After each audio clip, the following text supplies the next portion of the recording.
Olá pessoal, tudo bem? Começamos na semana passada a analisar os candidatos à presidência da República, as candidaturas até aí colocadas, falando dos seus trunfos e dos seus desafios. E começamos com o Ciro Gomes, que foi o primeiro nome escolhido em convenção na quarta-feira, dia 20. No dia seguinte do Ciro, o nome foi o de Lula, escolhido pelo PT numa convenção absolutamente protocolar lá em São Paulo. E por causa disso, a gente hoje fala sobre essa candidatura do Lula, hoje líder das pesquisas, E esse é um dos seus principais trunfos na campanha, claro, Porque o Lula permanece na frente durante todos esses últimos meses, Há mais de um ano ele lidera as pesquisas de intenção de voto, e mesmo quando o presidente Jair Bolsonaro se recupera de alguma forma, melhora um pouquinho seus índices, ele não se aproxima tanto assim do Lula, que continua mais ou menos no mesmo patamar, faz uma oscilação para baixo, na sequência já outra para cima, e continua líder das pesquisas e por causa disso, claro, entra na campanha como favorito. É claro que a campanha começa agora, tudo pode mudar durante a campanha, mas pelo menos no início ele dá o pontapé inicial como favorito na disputa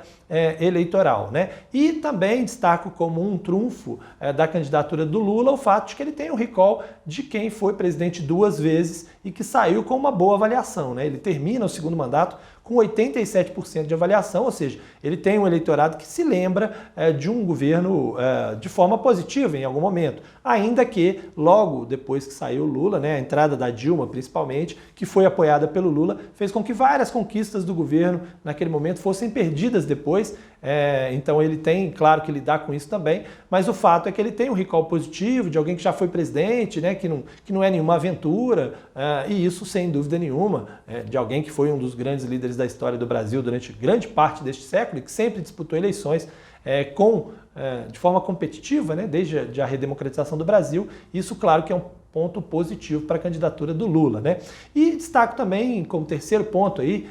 de trunfo da campanha do Lula, o fato de que há uma mobilização da sociedade em seu favor, de intelectuais, de artistas, de influenciadores, muita gente apoiando o Lula e boa parte da sociedade entendendo, como ele está em primeiro nas pesquisas, que ele é a principal alternativa ao bolsonarismo, E o antibolsonarismo é hoje uma força muito poderosa nessas eleições, já que o presidente atual tem uma rejeição alta. Como o Lula está na frente, não há outro candidato que pareça competitivo nesse primeiro momento, o Lula herda aí vários votos de outros candidatos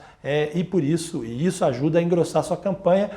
principalmente com essa ideia de que pode vencer no primeiro turno e tal. Isso, claro, que ajuda demais na sua campanha. Por outro lado, como todo candidato, Lula também tem desafios para enfrentar. E eu acho que o principal desafio a se enfrentar é que o antipetismo ele não acabou, ele continua aí, ele continua presente e é forte na sociedade. Pelo menos 40% das pessoas não votam no Lula de jeito nenhum por causa desse sentimento antipetista que continua forte. Afinal, os escândalos de corrupção eles aconteceram e, independentemente de a condenação ter sido anulada,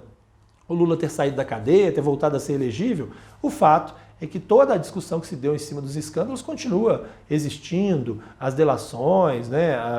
as investigações sobre o que aconteceu na Petrobras, e isso não vai ficar para trás, muito provavelmente será mais lembrado na campanha, já que o Lula é o líder, ao longo da campanha eleitoral ele tende a sofrer muito com os outros candidatos, lembrando desses escândalos de corrupção, usando trechos de delação e por aí vai.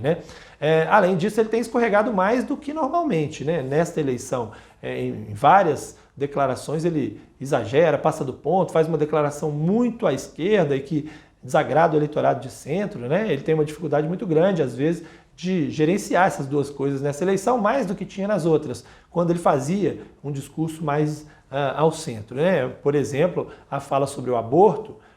que agradou muito ao público de esquerda, mas desagrada o eleitorado de centro. Isso, como é o eleitorado de centro que decide a eleição, pode em algum momento ser usado e será usado contra o presidente, o ex-presidente, nessa disputa eleitoral. E por fim, eu destaco o fato de que ele enfrenta o presidente atual, aquele que tem a máquina na mão e que por causa disso pode ditar os rumos do país ao longo da disputa eleitoral, inclusive influenciando no humor do brasileiro, na questão econômica. Agora mesmo a gente já está vendo isso, com o aumento de Auxílio Brasil, com a criação de novos auxílios. Isso tudo impacta. Quem tem na mão o volante do carro nessa disputa é o presidente Jair Bolsonaro, que é um adversário competitivo e, claro, ele pode, ao longo da campanha, criar problemas novos para o Lula que o Lula hoje não tem e melhorar as suas intenções de voto. Esse é o cenário aí com trunfos e desafios da candidatura de Lula. Um abraço para vocês e até mais.